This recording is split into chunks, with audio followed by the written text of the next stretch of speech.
は、ともにゃんです。早速ですが、今回はベースの教則ということで、僭越ながら私の弾き方なんかをお伝えできればいいなと思っております。それでは、今回のテーマはこちら。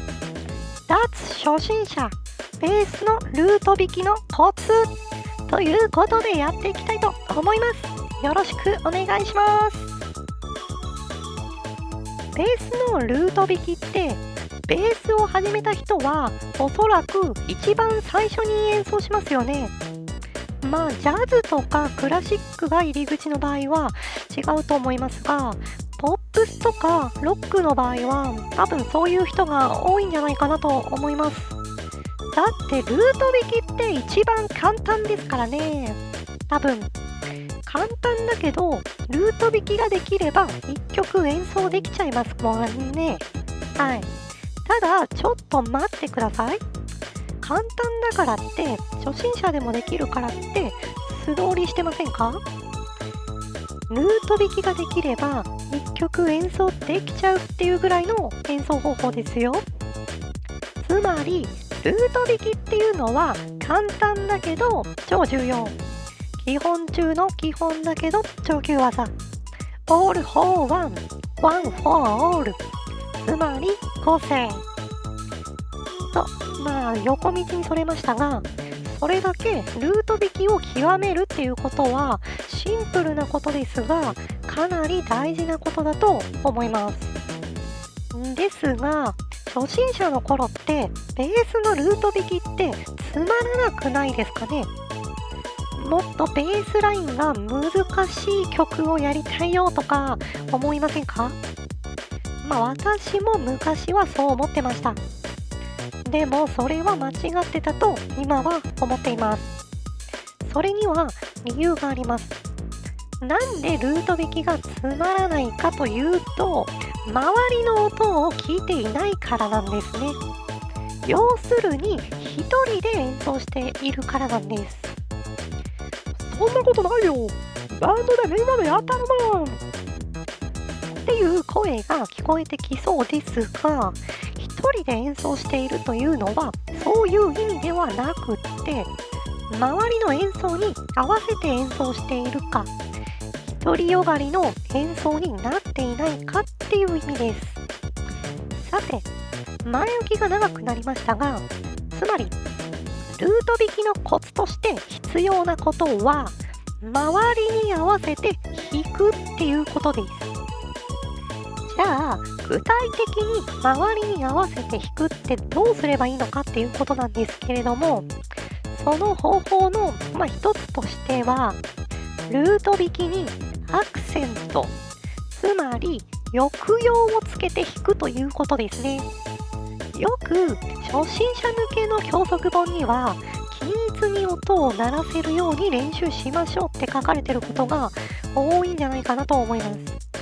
確かに本当の初心者さんはまずは均等に音を鳴らせるようにした方がもちろんいいと思います。均等に音を鳴らせないとアクセントをつけて弾くっていうのもできないからですね。いつもバラバラなアクセントになっちゃうので、均等に音を鳴らせることはもちろん大事なんですけれども、その次のステップが書いてあるのってあんま見たことないんですよね。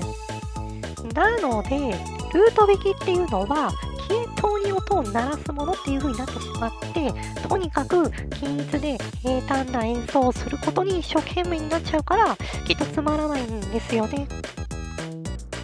ということで、それでは実際にちょっと演奏してみましょう。まずは音を均一にするパターンです。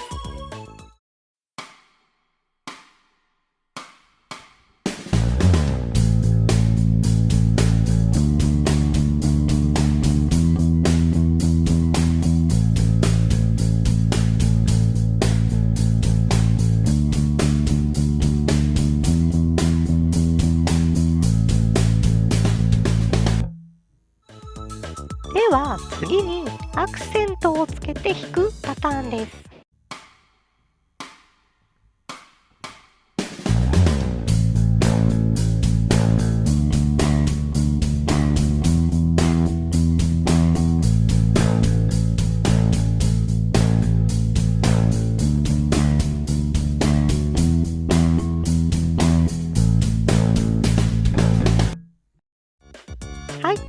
違い分かりましたでしょうか？わからない。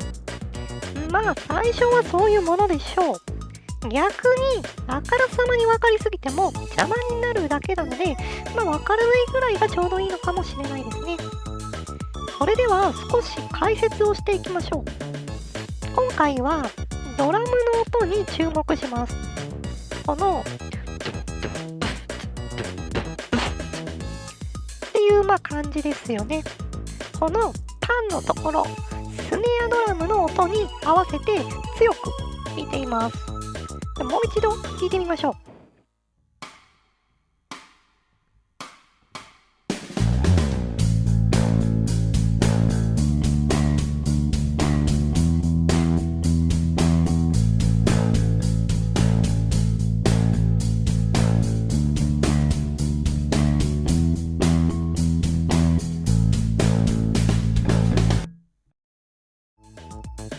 はい、いかがでしょうか？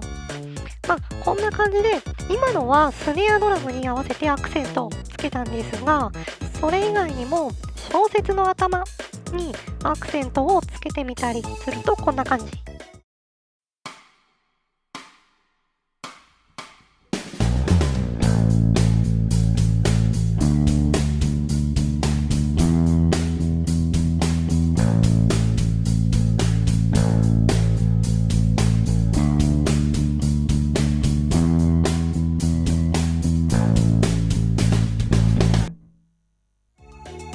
はい、あとは、ワンツーワンツーとかでアクセントをつけてみたりすると、こんな感じですね。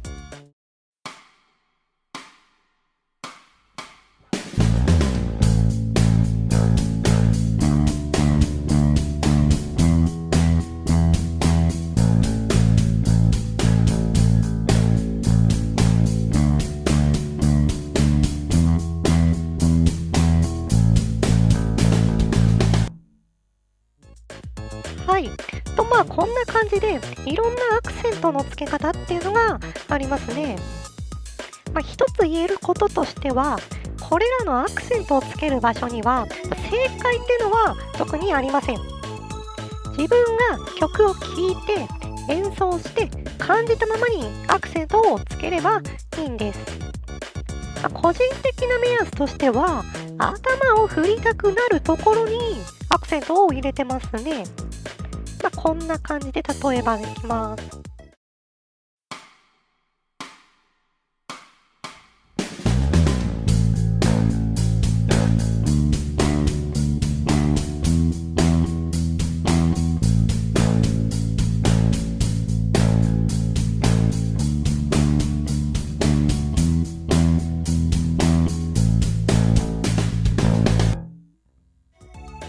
はい。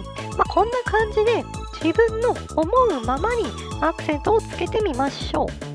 逆にアクセントをつけないっていう場面もそうするとあると思いますので、そうすると表現の表現の幅がぐぐっと広がりますよね。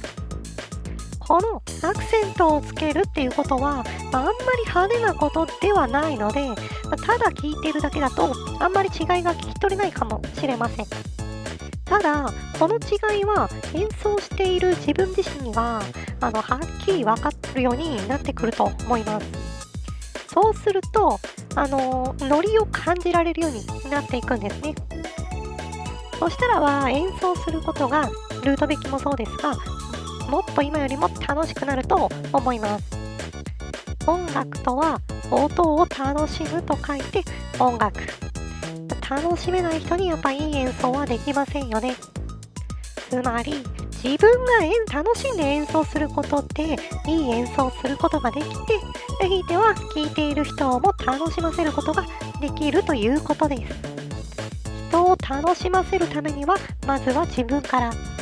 皆さんもまずは上手いとか下手とかより自分が楽しんで演奏できるようになることを目指しましょう。難しいベースラインを弾くのももちろん楽しいのは間違いないですが、その難しいベースラインを弾くことに一生懸命になっちゃうと、なかなか楽しむ余裕っていうのがなくなっちゃいますよね。なので自分が楽しんで演奏できるように頑張ってみましょう。そうすれば初心者脱出間違いなしです。このチャンネルでは今後も私が初心者の頃に知りたかったような初心者の役に立つような情報を不定期で配信できたらいいなと思っております。もし今回の動画が少しでもためになったなと感じたら、いいねやチャンネル登録をしてもらうととっても嬉しいです。また、やってほしい内容とかありましたらコメント欄などで教えてください。それでは今回は以上です。ご視聴ありがとうございました。